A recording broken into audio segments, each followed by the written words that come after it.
Wizara ya Habari ndio yenye jukumu la kuhakikisha ujumbe umewafikia wananchi kifasaha. Lakini sisi tungetamani sana tuone ya kwamba kuna mrejesho kwa wananchi ya kwamba alichokiahidi Daktari Samia juu ya ajira 12,000 kimeenda kutekelezwa ndani ya zile siku 100.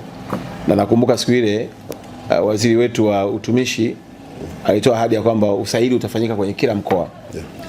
Maana sisi tutaomba tu kwenye kila mkoa maafisa habari walioko kule wawe injini ya kuhakikisha kwamba usaili huo basi wananchi wanaujua, wanaelewa, sababu kazi ya serikali ni tofauti na kazi ya kanisa au msikiti. Ukitoa mkono mmoja, mfuko mmoja, mfuko mwingine unatakiwa ufanye nini?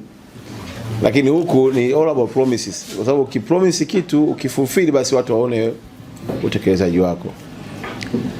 Lakini kingine ni kuwaomba tu tuendelee kumpa kila wazo lililo jema katibu mkuu wetu na naibu katibu mkuu, ili na wao waweze kuwa think tank ya naibu waziri, manaibu waziri na waziri wetu.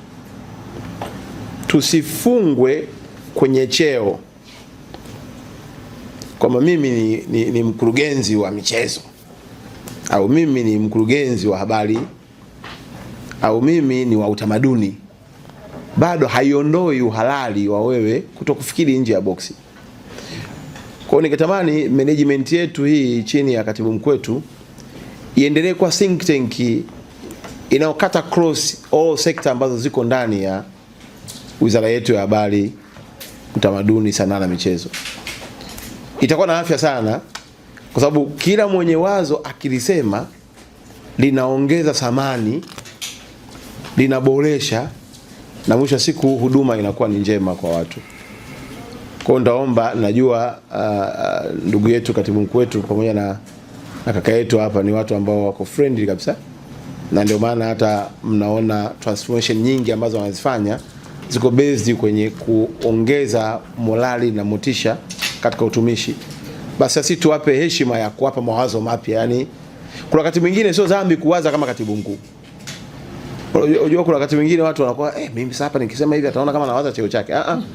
Wewe ndio msaidizi. In fact nasemaga hivi, msaidizi anatakiwa kuwa na akili nyingi kuliko bosi. Kwa sababu yeye ndio ana rectify, yani yeye ndio anaweza kuona mapungufu, anaweza kumshauri. Hata ukiona msaidizi anazidiwa na bosi, kila kitu anaelekezwa, unajua kuna tatizo hapo. Sasa wewe lazima uwe na uwezo wa kuwaza na kumpa maono, na unarahisisha kazi kwa sababu katibu mkuu ataona wao nina timu ambayo